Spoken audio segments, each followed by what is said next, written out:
Hola, soy Gabriel León y estás escuchando La Ciencia Pop, un podcast sobre historias de ciencia. El hallazgo casual de un tesoro olvidado será el punto de partida de la historia de hoy. Ese relato nos conectará con otro hallazgo sorprendente y una búsqueda en Google que nos sumergirá en la vida de un soñador que marcó a generaciones de científicos, escritores y lectores.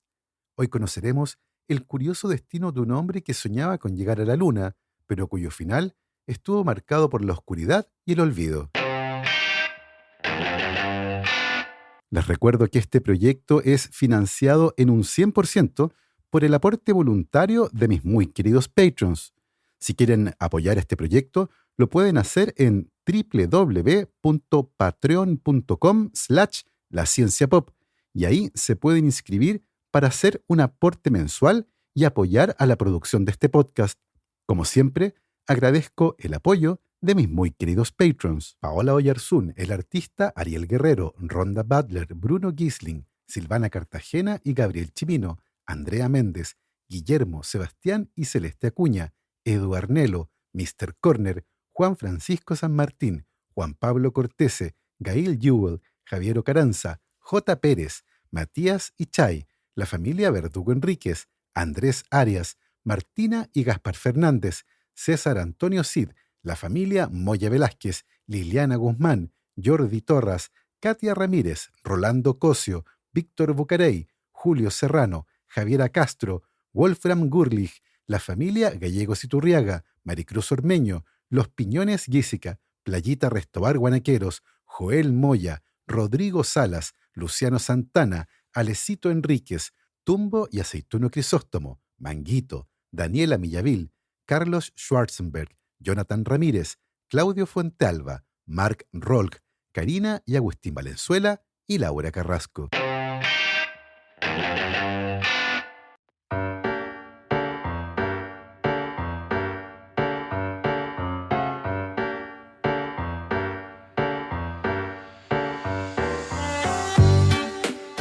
En febrero de 2013, en una zona rural de Sierra Nevada, en el noreste del estado de California, una pareja caminaba con su perro por un sendero que habían recorrido cientos de veces. El paseo formaba parte de las caminatas que la pareja realizaba de manera habitual en el interior de su propiedad, por lo que conocían bien cada árbol, roca, grieta y nido que había en el sector. Pero lo que parecía un paseo más, por un sendero recorrido 1000 veces, terminó convirtiéndose en uno de los hallazgos de tesoros más importantes de la historia reciente de Estados Unidos. Porque ese día, en el invierno del año 2013, algo les llamó la atención. Fue la mujer la que lo notó primero. A los pies de un viejo árbol, asomándose tímidamente entre la tierra erosionada, vio parte de una lata oxidada. No era habitual encontrar basura en ese entorno y les llamó la atención la presencia de ese objeto que nunca antes habían divisado. Muy probablemente las últimas lluvias habían erosionado el terreno y habían dejado al descubierto una lata que de seguro llevaba años enterrada ahí. Al escarbar un poco, descubrieron que no era basura común, ya que dentro de la lata había decenas de monedas de oro, apiladas y relucientes a pesar del paso de los años. La sorpresa creció cuando, al seguir excavando, encontraron en el mismo lugar otras 7 latas similares, todas enterradas al pie de un árbol y todas llenas hasta el tope de relucientes monedas de oro. En total, ese día, la pareja recuperó 1.427 monedas de oro, la mayoría de denominaciones de $20, acuñadas entre 1847 y 1894. Algunas piezas eran extremadamente raras, como una del año 1866, con 2 águilas y sin la inscripción In God We Trust, cuyo valor individual superaba el $1.000.000. Aunque el valor nominal de todas las monedas apenas sumaba unos $28.000, los expertos estimaron que el tesoro completo podría alcanzar los $10 millones, convirtiéndose así en uno de los tesoros más importantes encontrados en el último tiempo en Estados Unidos y además con un valor patrimonial incalculable. El matrimonio que encontró el tesoro decidió mantenerse en el anonimato para evitar problemas legales o de seguridad. Después de todo, no querían que un ejército de curiosos, provistos de detectores de metales, invadiera su propiedad en busca de más latas oxidadas llenas de monedas de oro. La pareja decidió contratar a una empresa especializada en el comercio de monedas antiguas para autenticar las piezas y ayudar a venderlas, un hallazgo que a esa altura ya era conocido por la prensa como el tesoro de Saddle Ridge, en referencia a una pequeña elevación cercana al lugar del descubrimiento, pero cuyo sitio exacto se desconoce hasta hoy.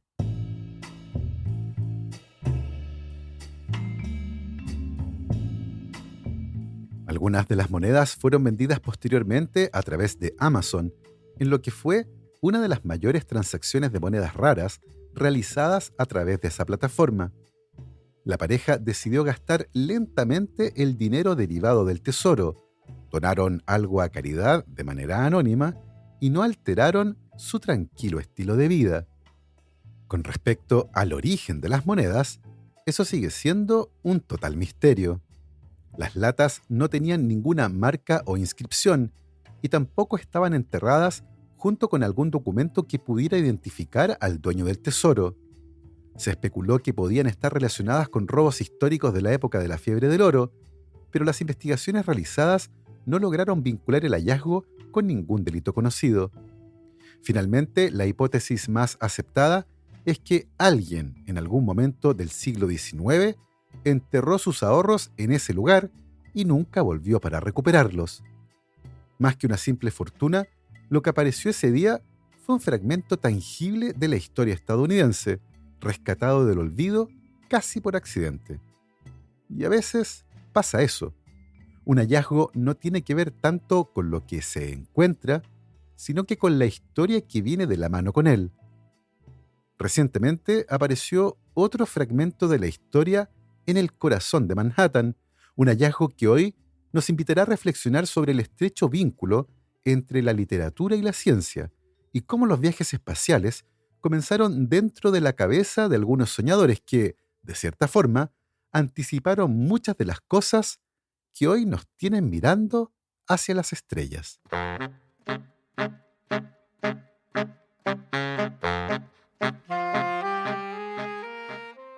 Dawn Nadeau es una mujer que vive con sus dos hijas en Nueva York y había asumido la presidencia del Co-op de la calle 67 en el Upper West Side de Manhattan con una misión clara: devolverle algo de dignidad al edificio. Para quienes no están familiarizados con el término, un co-op o cooperativa de vivienda es una modalidad bastante común en ciudades como Nueva York, donde los residentes de un edificio no son técnicamente propietarios de sus departamentos, sino accionistas de una corporación que posee el edificio. Y como en toda cooperativa, los residentes eligen una directiva que se encarga de administrar y mantener el edificio en buen estado. El problema con el que Dawn Nadeau se encontró es que, tras años de mantenimiento irregular, el edificio, elegante en su origen, mostraba ya las huellas del tiempo: goteras en el techo, un lobby que pedía a gritos una renovación y áreas comunes atiborradas de objetos olvidados. La mujer organizó y supervisó las reparaciones más urgentes en el techo, renovó el lobby que llevaba décadas sin modificaciones relevantes y, como parte del plan, emprendió la titánica tarea de limpiar el sótano, un espacio olvidado y que los residentes llamaban el calabozo, donde se acumulaban los rastros de generaciones anteriores: alfombras enrolladas cubiertas de polvo, unidades de aire acondicionado en desuso, bicicletas con neumáticos desinflados, muebles rotos y cajas de cartón de contenido misterioso. Y claro, muchas arañas, cucarachas y uno que otro ratón. Quien coordinaba directamente todas las tareas de renovación era el administrador del edificio, Michael Drovlich, quien coordinó varios de los trabajos necesarios para darle a la construcción un aspecto más acorde con la historia que tenía. Ciertamente, lo más difícil fue despejar el sótano, un lugar que, cual agujero negro, atraía todo lo que los vecinos ya no querían tener en sus apartamentos. Lentamente y día tras día, fueron eliminando primero lo que claramente era basura o cosas que estaban en tan mal estado que nadie las iba a recuperar. Más tarde llegó la tarea de clasificar las cosas que había en el fondo del sótano, distribuidas en varios estantes que acumulaban polvo y telas de araña. Y fue entonces cuando en un rincón de una estantería polvorienta apareció una lata oxidada. Era similar a una lata de pintura y se notaba que llevaba décadas ahí. La lata tenía una etiqueta en la que aparecía una fecha, 26 de junio de 1969, y un nombre, Willie Ley. Con respecto al contenido, no quedaba duda de lo que se trataba, ya que la etiqueta pertenecía a una empresa llamada United States Cremation Co., la compañía de cremaciones de Estados Unidos. La lata olvidada en el oscuro sótano de un edificio en Manhattan contenía ni más ni menos que las cenizas de un hombre llamado Willie Ley.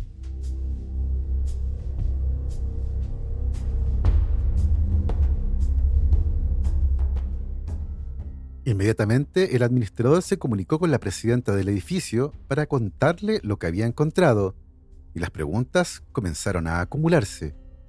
¿Quién era Willie Ley? ¿Sería un antiguo vecino del edificio? ¿Cómo es posible que sus cenizas hubieran quedado olvidadas durante décadas en un oscuro sótano? Rápidamente consultaron los registros del edificio, pero el nombre de Willie Ley no estaba por ninguna parte. Los residentes más antiguos tampoco recordaban a nadie con ese nombre. Como la lata incluía un número de registro, llamaron a la compañía de cremaciones y confirmaron de que efectivamente el registro correspondía a la cremación de un hombre llamado Willie Ley, que había muerto a fines de junio de 1969. No tenían más datos al respecto. Lo único que les quedaba por hacer era ir a Google y buscar el nombre Willie Ley. Esa búsqueda les permitió averiguar que en la cara oculta de la Luna hay un cráter que se llama Ley, en honor a Willie Ley, y que este hombre, cuyas cenizas quedaron olvidadas durante décadas en una lata oxidada, fue uno de los más grandes impulsores de los viajes espaciales.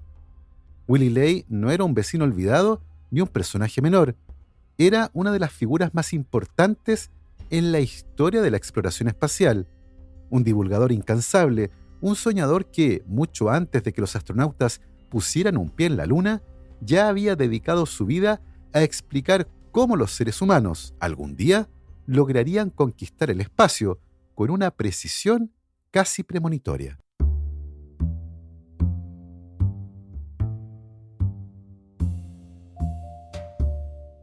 Willie Ley nació en Berlín el 2 de octubre de 1906. De niño fue un lector voraz. Se fascinaba por igual con los cuentos de hadas, las novelas de aventuras y los primeros relatos de ciencia ficción que empezaban a circular en la Europa de principios del siglo XX. Pero su imaginación encontró un ancla poderosa en un libro que marcaría su vida, The Exploration of Space, la exploración del espacio, de Hermann Oberth, uno de los padres teóricos de la astronáutica. Esa obra, que proponía métodos concretos para construir cohetes capaces de viajar más allá de la atmósfera terrestre, lo convenció de que la exploración espacial no era solo un sueño literario, sino un objetivo alcanzable mediante la ciencia.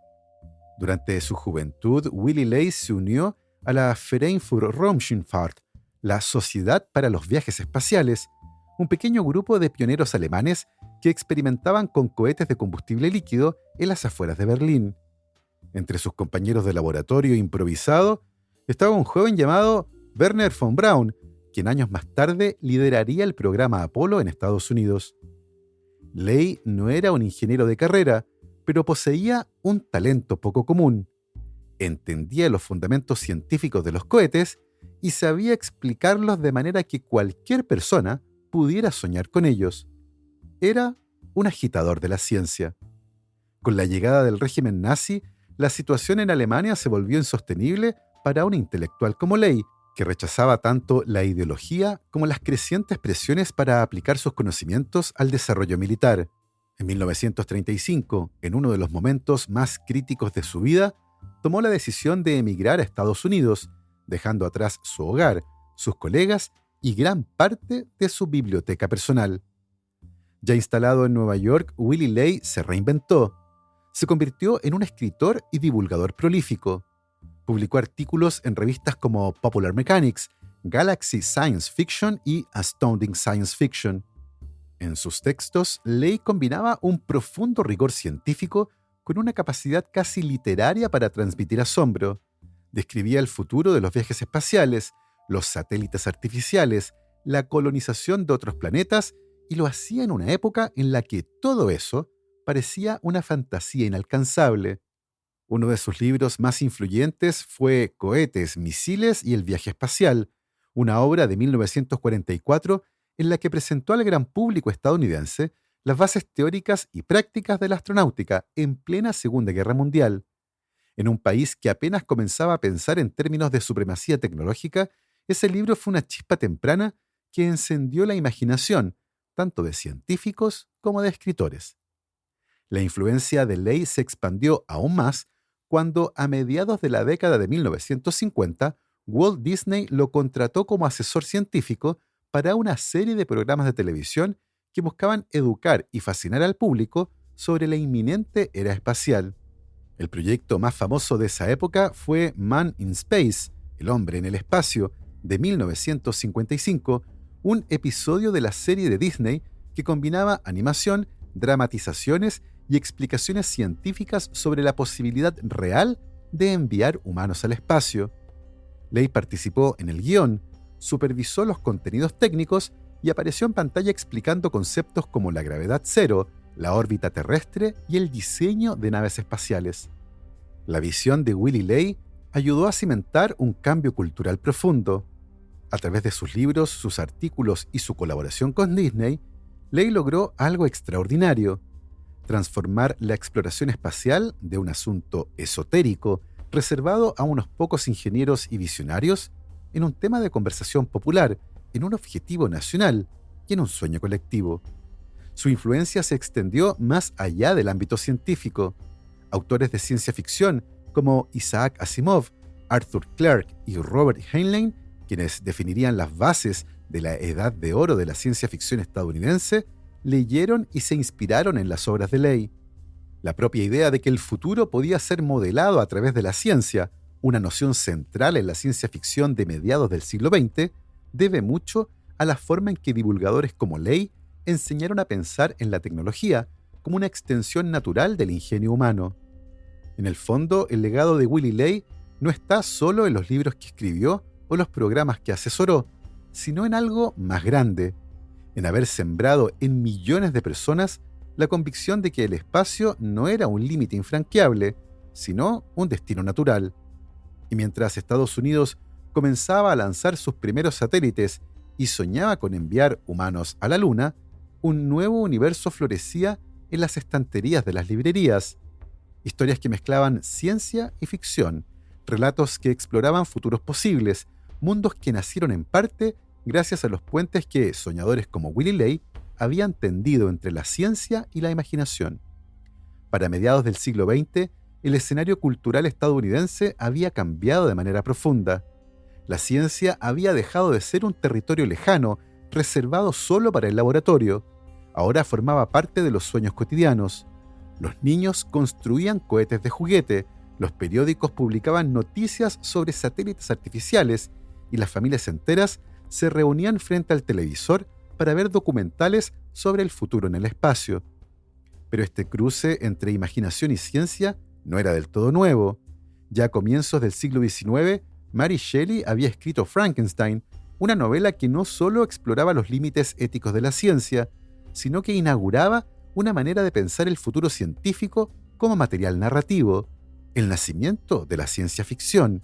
Y en el siglo posterior, autores como Julio Verne imaginaron viajes submarinos, misiones espaciales y aventuras tecnológicas que anticiparon, con una asombrosa precisión, muchos desarrollos que el mundo real tardaría décadas en alcanzar. En cierto sentido, la semilla estaba plantada desde hacía mucho tiempo. Lo que cambió a mediados del siglo XX fue el terreno. La divulgación científica había fertilizado el imaginario colectivo de una manera que nunca antes había ocurrido. Fue así como Isaac Asimov, Arthur Clarke, Robert Heinlein, quienes crecieron fascinados tanto por los relatos de Verne como por los primeros tratados científicos sobre cohetes, encontraron un público cada vez más receptivo a sus historias. Asimov, en particular, encarnó mejor que nadie ese cruce entre el rigor científico y la imaginación narrativa, bioquímico de formación que escribía sobre imperios galácticos, robots conscientes y civilizaciones enteras regidas por las matemáticas. La ciencia ficción de esa época no era solo un ejercicio de evasión, era una extensión natural del mismo impulso que hombres como Willy Ley habían sembrado, la creencia en que el conocimiento científico podía no solo explicar el mundo, sino modelar el futuro.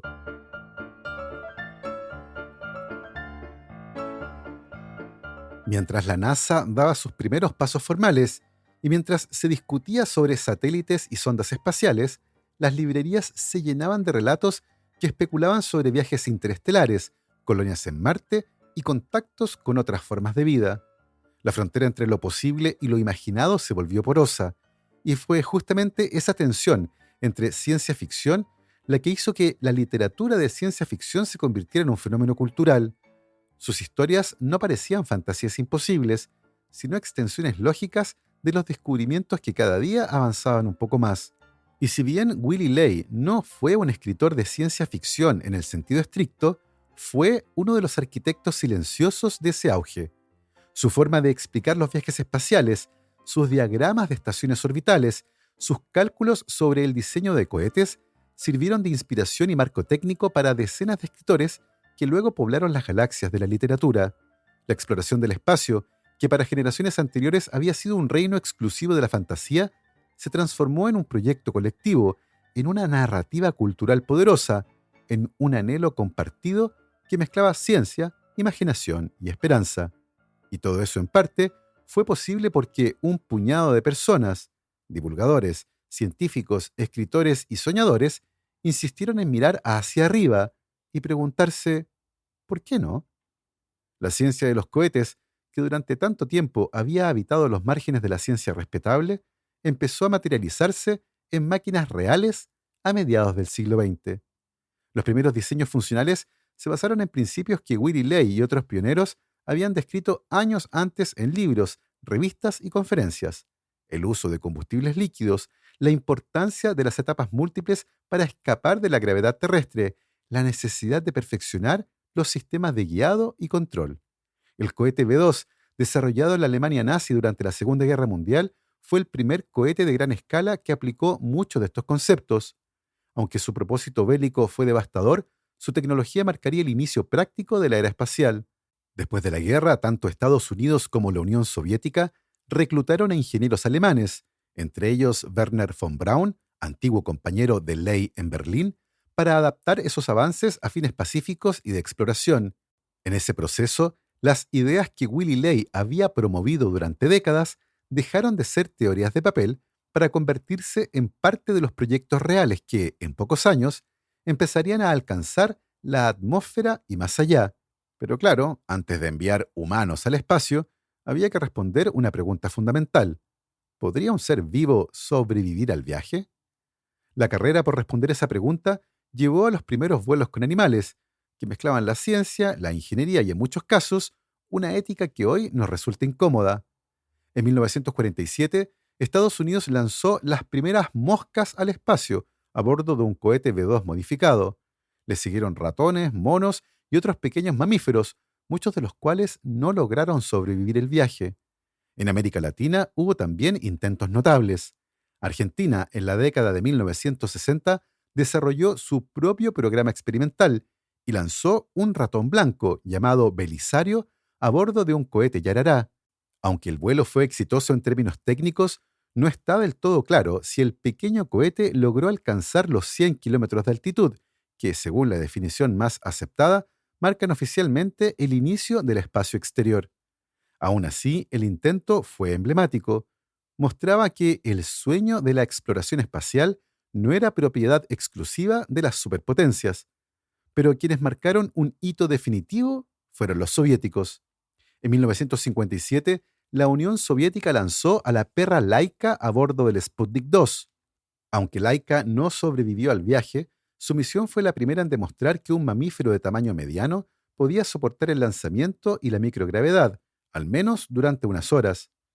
Otros perros soviéticos como Belka y Strelka sí lograron regresar vivos tras sus vuelos en 1960, convirtiéndose en héroes nacionales. De hecho, Belka y Strelka fueron disecadas al morir y aún hoy están expuestas en el Museo de Cosmonáutica de Moscú, recordatorios silenciosos de una época en la que cada gramo de avance en el espacio se pagaba caro. Mientras estas primeras incursiones con animales abrían camino, la humanidad comenzaba a atreverse a soñar en grande, y ese impulso, a mediados de 1961, encontró su voz más elocuente en el presidente de Estados Unidos, quien el 25 de mayo de ese año se presentó ante una sesión conjunta del Congreso de Estados Unidos. Con el eco de los recientes éxitos soviéticos todavía resonando, el primer satélite, el primer hombre en órbita, Kennedy lanzó un desafío que cambiaría el rumbo de la historia. Creo que esta nación debería comprometerse a lograr, antes de que termine esta década, el objetivo de llevar a un hombre a la Luna y traerlo de regreso, sano y salvo a la Tierra. No era solo un objetivo tecnológico, era una declaración cultural, un llamado a movilizar recursos, talentos y voluntades en nombre de un sueño que, hasta hacía muy poco, habitaba apenas en las páginas de la ciencia ficción y en las visiones de hombres como Willy Ley. En un discurso posterior pronunciado en septiembre de 1962 en la Universidad Rice, Kennedy expresó la verdadera razón de ese desafío, una que conectaba directamente con el espíritu humano. Elegimos ir a la Luna en esta década y hacer otras cosas no porque sean fáciles, sino porque son difíciles, porque ese objetivo servirá para organizar y medir lo mejor de nuestras energías y habilidades. Era más que un programa espacial, era una declaración de principios, que las naciones y los individuos se definen no por los desafíos que evitan, sino por aquellos que se atreven a enfrentar. La carrera hacia las estrellas había comenzado de verdad. Tras el compromiso lanzado por Kennedy, la NASA se movilizó como nunca antes. Lo que siguió fue una hazaña de ingeniería, cooperación y determinación que, en menos de una década, transformó en realidad el sueño de viajar a la Luna. El programa Apolo fue, en muchos sentidos, el proyecto más ambicioso jamás emprendido por la humanidad hasta entonces, una serie de misiones diseñadas no solo para orbitar la Luna, sino para descender en su superficie, recolectar muestras y regresar a la Tierra. Cada misión fue una escuela y una prueba. El Apolo 1, marcado por la tragedia, el Apolo 8, que orbitó la Luna por primera vez, y finalmente el Apolo 11, programado para hacer historia. El 16 de julio de 1969, todo estaba listo en Cabo Cañaveral. El cohete Saturn V, la máquina más poderosa jamás construida, aguardaba su encendido sobre la plataforma de lanzamiento 39A. Miles de personas se habían congregado en Florida para presenciar el evento. Entre los invitados especiales que la NASA había convocado, figuraban científicos, ingenieros, dignatarios y soñadores. Uno de esos invitados especiales era Willy Ley. Y era lógico. Pocas personas habían hecho tanto para preparar el terreno cultural e intelectual que llevó a ese momento. Durante décadas, Ley había explicado, defendido y popularizado la idea de los viajes espaciales en libros, revistas y en la televisión. El despegue del Apolo 11 no era solo un logro técnico, sino la realización de un sueño profundamente personal. Ignition sequence start. 6, 5, 4, 3, 2, 1, 0. All engine running. Liftoff. We have a liftoff. 32 minutes past the hour. Liftoff on Apollo 11. Sin embargo, Willy Ley, el soñador, nunca llegó a Cabo Cañaveral. El 24 de junio de 1969, apenas 3 semanas antes del lanzamiento histórico, murió súbitamente en su apartamento de Jackson Heights, en Queens, Nueva York, víctima de un ataque cardíaco. Estaba con su esposa Olga y sus 2 hijas, empacando para irse a Florida. En el momento en el que el Saturn V rugió hacia el cielo llevando a Neil Armstrong, Buzz Aldrin y Michael Collins en su viaje hacia la Luna, uno de los grandes profetas de la exploración espacial ya no estaba para verlo. De alguna manera, sin embargo, su legado viajaba con ellos, en cada componente del cohete, en cada cálculo de trayectoria, en cada mente que había aprendido a soñar con el espacio gracias a su trabajo. El despegue del Apolo 11 no fue solo un triunfo tecnológico, fue también la coronación de una idea que durante mucho tiempo había parecido una fantasía imposible, una fantasía que hombres como Willy Ley habían ayudado a transformar palabra tras palabra, libro tras libro, en un proyecto colectivo de toda la civilización. En la cara oculta de la Luna, un cráter fue nombrado en su honor. En la Tierra, sus cenizas quedaron olvidadas en una lata oxidada. Willy Ley no tiene descendientes vivos. Su hermana menor, su esposa, sus hijas y su nieta han muerto. Pero, increíblemente, Willy Ley sigue haciendo su trabajo, porque antes del hallazgo de sus cenizas, Don Nadeau, la presidenta del edificio donde aparecieron, no había pensado mucho en los viajes espaciales. Entre su trabajo, el voluntariado, la junta cooperativa y la crianza de sus dos hijas, había mucho para mantenerla ocupada en la Tierra. Pero ahora, ella no puede dejar de pensar en el espacio. Después de descubrir la urna con las cenizas de Willy Ley, Don Nadeau conversó sobre el hallazgo con sus hijas, Abigail y Julia. Para Julia, estudiante de ingeniería molecular en la Universidad de Chicago y apasionada por el espacio desde pequeña, el descubrimiento tuvo un significado especial. Tras esa conversación, Don Nadeau decidió que debía hacer lo correcto con los restos de Ley. Lo más probable es que nunca se sepa cómo sus cenizas llegaron al sótano de su edificio en Manhattan, pero eso no quiere decir que tengan que seguir ahí. Don consultó con expertos en historia espacial, quienes le sugirieron contactar a organizaciones como Explorers Club o el Instituto Americano del Aire y del Espacio. Sin embargo, fue leyendo un editorial en Popular Mechanics donde encontró la respuesta. Ahí proponían que la mejor manera de honrar a Willy Ley sería esparciendo sus cenizas en la Luna. Al leer esa sugerencia, Don sintió que debía cumplir esa misión, llevar a Ley al espacio. Aunque encontró una empresa dispuesta a enviar las cenizas de Ley al espacio, el costo de $12.500 resultó prohibitivo. Por ahora, la sencilla urna metálica con las cenizas de Willy Ley sigue en el edificio de Manhattan, sigue en la Tierra, orbitando alrededor del Sol, una y otra vez, a bordo de esta nave espacial de roca cuya tripulación somos todos nosotros, y que gracias a pioneros como Willy Ley, miramos a las estrellas imaginando un futuro de viajes espaciales, uno que más de alguna vez leímos en algún libro inspirado en sus ideas. Y así hemos llegado al final de esta interesantísima historia. Espero que la hayan disfrutado.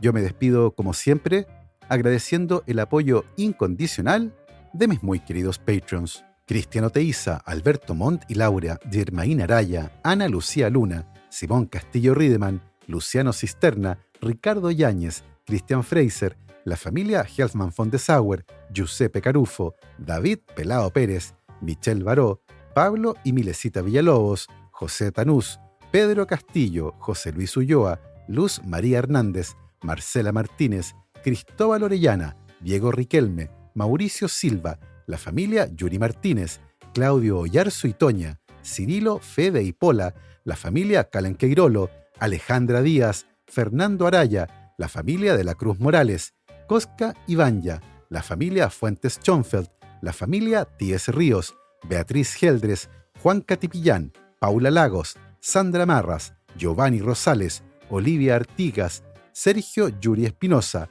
Los Rojas Peredo y Mario Vicuña. Nosotros nos volvemos a encontrar el próximo viernes. Que estén muy bien, cuídense mucho, lávense las manos y por supuesto, que la ciencia los acompañe.